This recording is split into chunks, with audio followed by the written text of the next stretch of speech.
Hello and welcome to my channel Creative Gaming. My name is Stolthia and right now you are watching Basic. Today we are doing episode 5 of Paint.net for Beginners, and today I will teach you how to make really awesome looking text. So we are ready to do banners, logos, overlays, all that cool stuff that you guys probably don't know how to do yet. If you haven't already, then please go down in the description and find the links for my Dropbox, where I have posted a folder with all the plugins I have. And if you don't know how to download the folder, then you just go to my previous video. There will be a link in the description for that one too, which is called Paint.net, how to download plugins, which it's a really nice video that can teach you some really good stuff, because I'm going to use some plugin features today, which has been a big help for me when doing really awesome text editing. Alright, when we do text, then, well, of course we have a lot of text types already in Paint.net, like, yeah, we just do, like, I don't know. I guess we have Comic Sans somewhere. But a lot of the times they're not always that good. So a page that I like to use is called 1001 Fonts, and there will be a link for that in the description. And as long as you're just doing it for fun, then you can take basically any of them. There are, like, this stands free for personal use. You can use that for YouTube channels and stuff like that. If you wanna do something for commissions where you sell it to people, that has to stand free, or else they can potentially come and copyright you. And in those for personal use, you can go to this link where you can buy commercial license, so you are allowed to use it if you do more professional stuff that you sell for people. But if you did that, you wouldn't be using Paint.net, and we all know that. Alright, so, well, I guess it's not Christmas anymore. It's Christmas when I record this, but it's not Christmas anymore when you see this. So I guess we're just gonna find a cool text. A lot of the times I like those in modern, and I like those with who's made with brushes. Like this one I had on my old laptop. It's a really cool text type. And there's a lot of them. It's just about picking one that you think is nice. Let's take Roach Rage. Then you get it down here, and then you just choose open, and then you have this one, which is like there's always a README, and then there's like a file here, and then you click install, and then it's installing. This one is called Roach Rage, so that's one is the one we're going to use in this video, but you can find a lot of them. When I do things, I like to go and make sure that it's set to HD, which is 1920 and 1080. Yeah. So look, and we can delete that one over there. Then we make a new layer, and we delete the background. And then we go down here and find the text we want to use. A really good tip is to write something. It doesn't matter what you write, just write something.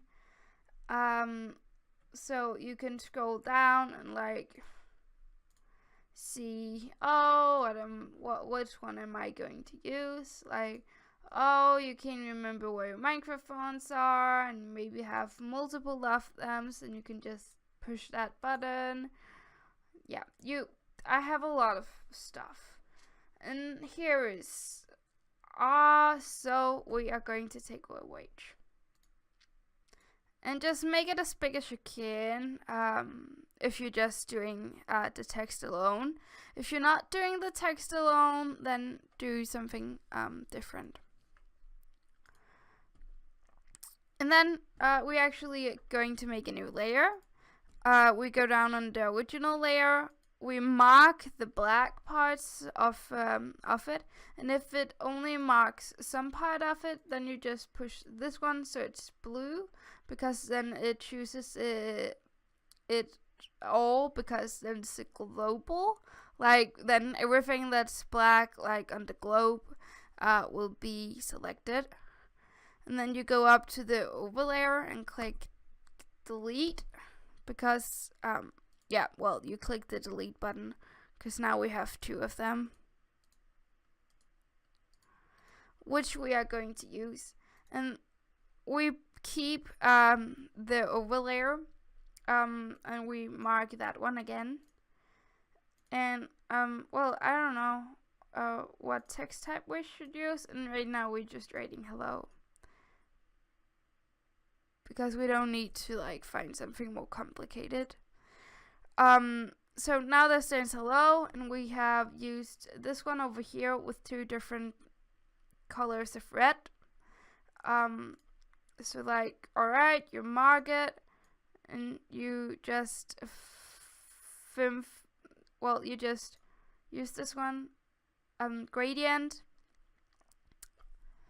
until you're happy with it. And remember, as I told in my videos where I explained what tools there are, you can also go up and choose a different layout, but I prefer the original, because that's the one I use the most in general.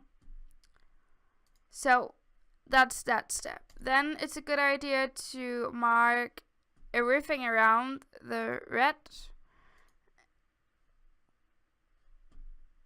and make a new layer again.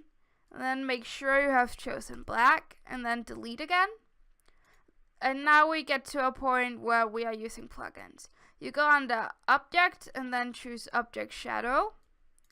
You make sure it's white, and you want the radius to be a little bit bigger and the strange to be a little bit stronger. And then you wait for a second. And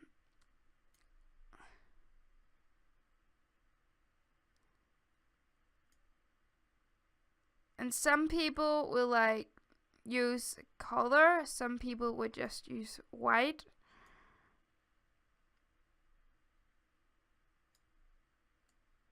But you just have to fiddle around with that until you are happy with the result you get.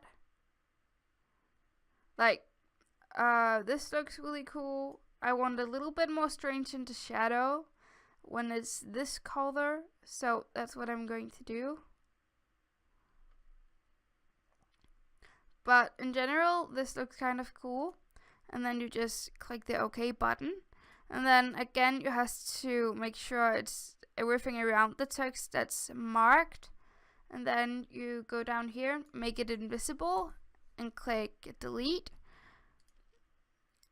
Can you see that? It's like, there's like a shadow all the way around because of this layer. Which is a really nice effect that is really useful for a lot of people. Then we have the layer that we kept down below. And we go choose that, and then we just choose the normal like mouse thing, and then with our arrow keys, we just push the buttons in the direction we want it to go, and you actually end up with something that looks really, really cool. Some people prefer to do it in a little bit of a different way. So we have the word color. That's really nice. Boom, boom, boom. Then they like to go to Google and search cool background.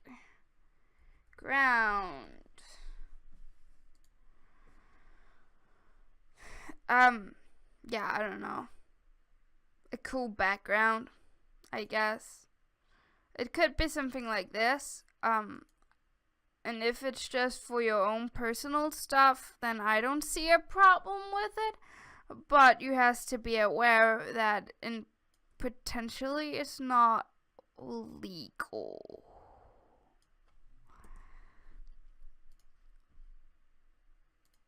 So you mark everything around the text, not the text itself. And then you get this. And some people like to do that. But there's a lot of tutorials on that out on the internet. And I don't think that is as cool. Like, you can do really cool stuff with that too. But I prefer the way where you do it yourself. And if you still find this a little bit too boring, then another effect I have is under artistic. And it's called splatter, where you then choose a color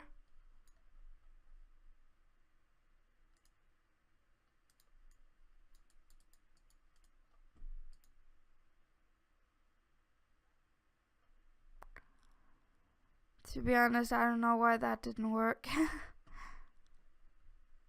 Oh yeah, it's because it doesn't really have a color. But like, you just choose a color. I'm just gonna choose black at the moment. Oh god, shit. Not what I wanted to do. And then find your splatter.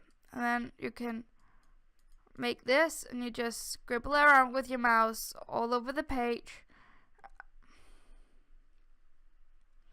until you're happy with it. You can go choose a different color up here if you want. I'm not gonna do that right now, though. Now you have this everywhere. And then, go find a color you like, and just like before, then you push the delete button, because, that somehow makes things change color. I can't explain that. You mark everything around the text. You make it invisible. You do like that. And you make sure that is under the shadow layer. Which can also give some quite cool effects. And you can do a lot of things in Paint.net which makes the text look really cool. A tip I can give is if you write something that's very long, then do like you have seen on my banners, where you like make it 2 words instead of just 1. But this were the basic ways of how I do really awesome text for my logos and banners on YouTube.